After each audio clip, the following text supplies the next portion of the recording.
Hi guys, welcome back to my channel if you are new. I wanted to do a sit down video today. I know I haven't vlogged in a couple of days. I actually am behind now. So I went from being 3 days ahead to now I'm like videoing for that same day. Okay, so this is real time. This is today.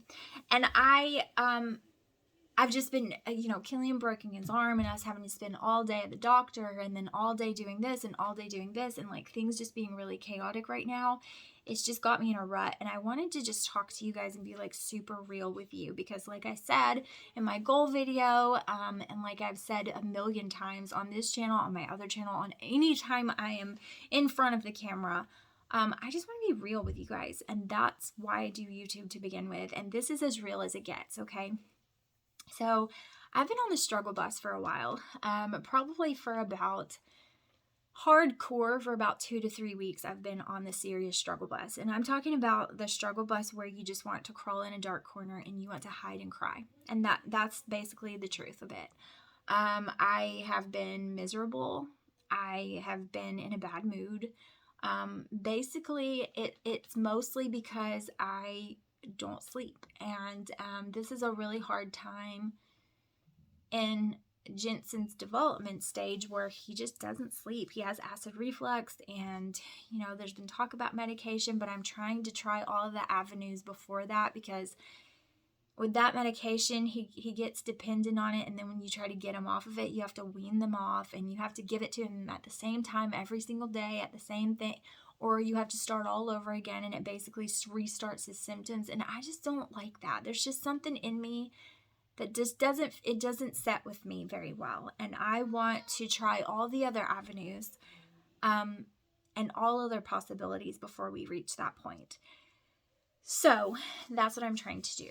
And with that being said, I don't sleep. He has been sleeping a little bit better because I've been trying to change my eating habits and kind of eat around, like document what seems to trigger his belly issues, because I do strictly breastfeed. We're introducing solid foods, but nothing that would upset his stomach. Is actually quite the opposite. So, really tummy friendly foods. And so because of that, I know that it's probably my diet, right? And so I'm trying to limit my caffeine intake, which is really hard when you're not sleeping, right? Like I'm almost drawn to tears about it, like just sitting here talking to you, because it sucks, right? Like, because when you have a really bad night of sleep and you don't get any rest, and then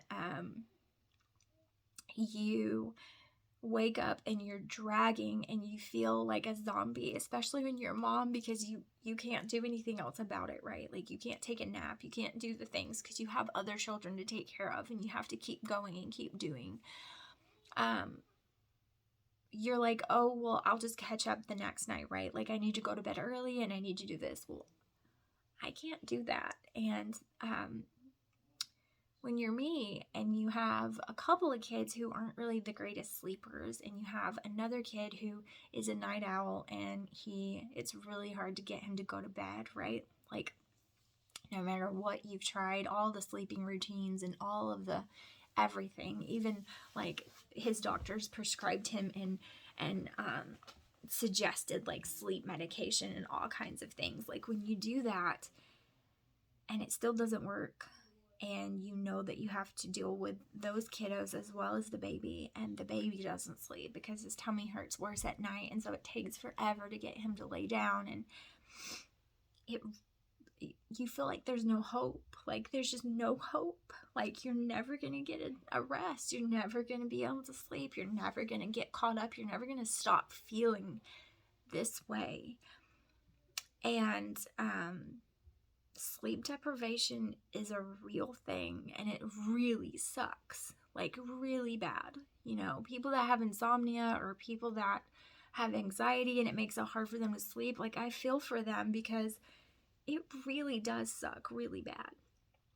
And my hubby, we talked about it in the car video that we did the other day. Like he knows he's not very good at helping around the house. He's just not. It's not his forte. He's not good at it.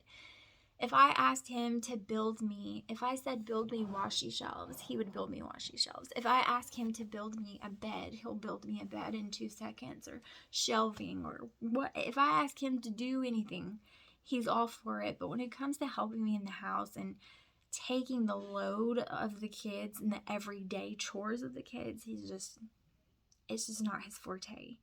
And he works all the time, and he's up well before anybody else wakes up, and well, except for me, because I never sleep, but I mean anybody else, any of the kids or anything. And this is the slower time, so he does get home a little bit earlier, but in the summertime he gets home late at night as well. And so I was talking about this to somebody before. It may have even been him, but I was like, some moms, they have a village. And I'm so thankful for them, for the village that surrounds those mamas, because we all need a village. And the saying, like, it takes a village to raise a child, is so true. Because, I was talking to somebody else, a friend of mine on YouTube, and I was talking to her about how I feel that moms, they don't support each other. And I think I said this in the goal video on this channel as well, but like, the older moms are, they think, well, they don't do it like I did. On my day, I never raised kids like that. And then the young moms are like, I know what I'm doing. You don't know anything. You don't tell me what to do. You don't know about my life. And these attitudes that we have just clash, and nobody helps anybody anymore. And I'm going to tell you guys a story of something that happened to us today. And today we were out Christmas shopping for my niece and my nephew, and we were getting a couple of things for church tomorrow, and we were getting the boys some sweatpants and some jacket and stuff like that they need, because it's cold and they grow like weeds. And so we were getting them a couple of things, and this lady was talking, and it was two black ladies, and they were talking to us. And when we came over, I saw their eyes light up, and one of them was looking at Jensen, and she was talking to him. And you have to understand, like, Jensen doesn't smile at anybody. He looks at you like you're absolutely crazy, and he doesn't smile at you. Like, he looks at you like you're stupid. Even, like, my parents are trying to get him to smile and laugh, and he's just like, just staring at you. Like, not just staring. And he's not very responsive to people that talk to him. And all day people had been talking to him and gushing over him and all the things while we were out. And he just looked at them. And this lady was talking to him, and he was just smiling at her and just babbling on and on. And she was like, oh, I know, sweetie. And he was just talking to her and talking to her. And it was so cute, because he never does that. And you could just see that brought joy to her.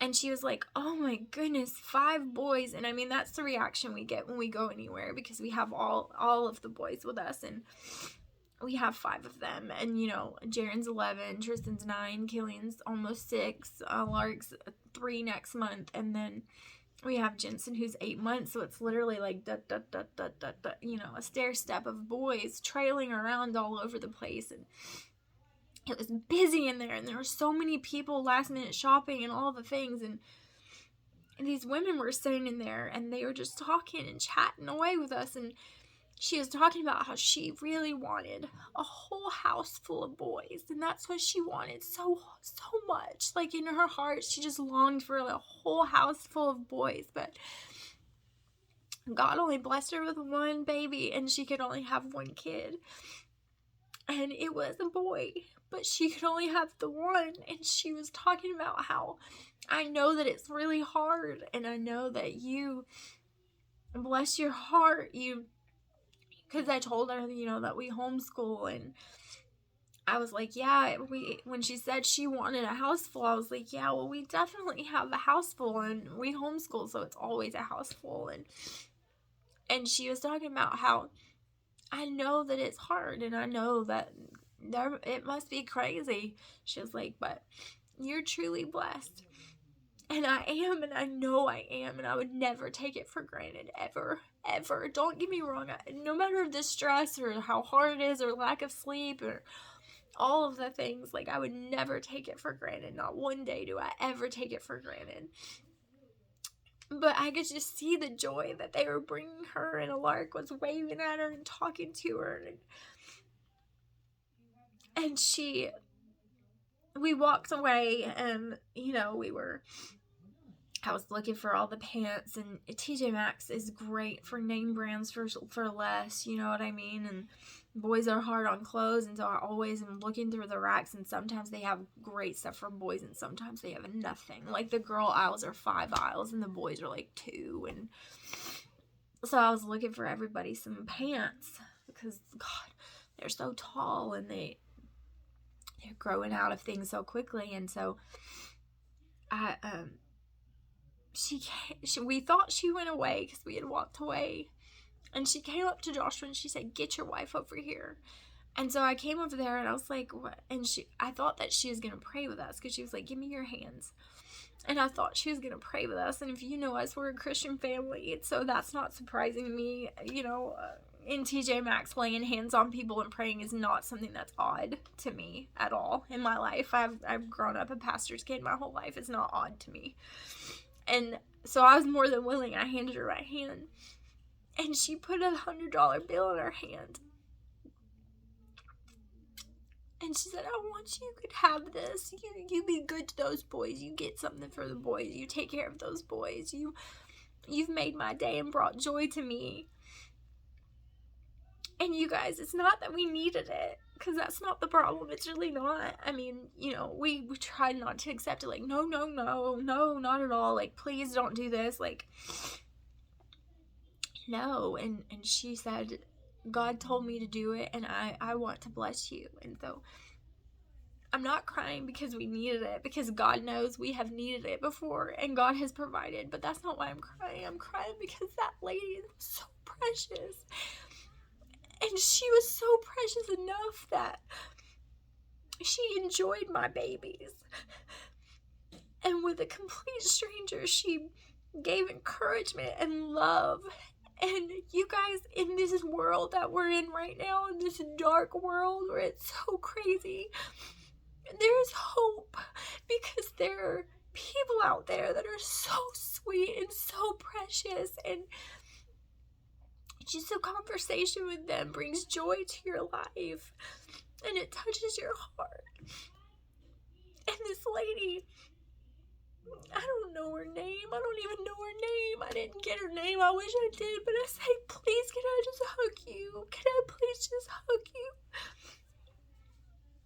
And I gave her the biggest and the tightest hug that I could, and we ended up using that money to buy Christmas presents for a little boy and a little girl. We bought them extra Christmas presents, but then we usually would get them. We got them double this year, because we wanted to pay it forward, because it was given to us, and maybe they needed that, and God was sowing a seed into their life through that lady, and we were just in the middle of that, but we wanted to pay it forward. But that lady was so sweet. She didn't know me. She didn't know that I've been going through a hard time, and that I just needed somebody to enjoy my babies and let me know that they're sweet and they're well-mannered and they're such gentlemen out in public, and that I'm doing a good job.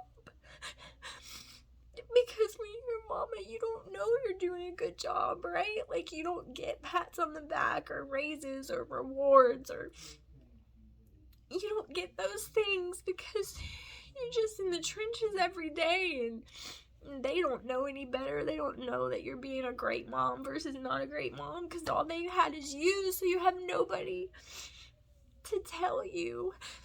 And this sweet black lady that I don't even know her name, I'll never forget her face, because God sent her to encourage me today.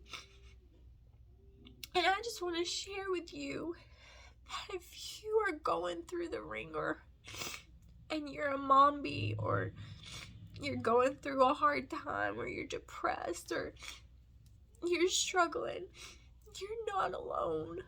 You're not. You are not alone, and there's so many people out there that are going through the same thing as you. And I'm not some social media guru who's gonna sit here with my picture perfect house.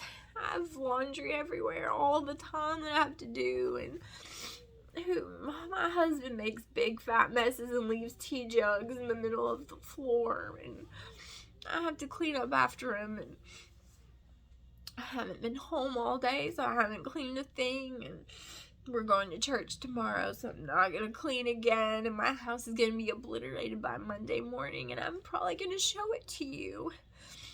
And if that's what you want to see, if that's the realness that you want, I'm your girl. But I'm here to tell you, Mama, that you're not by yourself, and you're doing a great job. You're doing a good job today.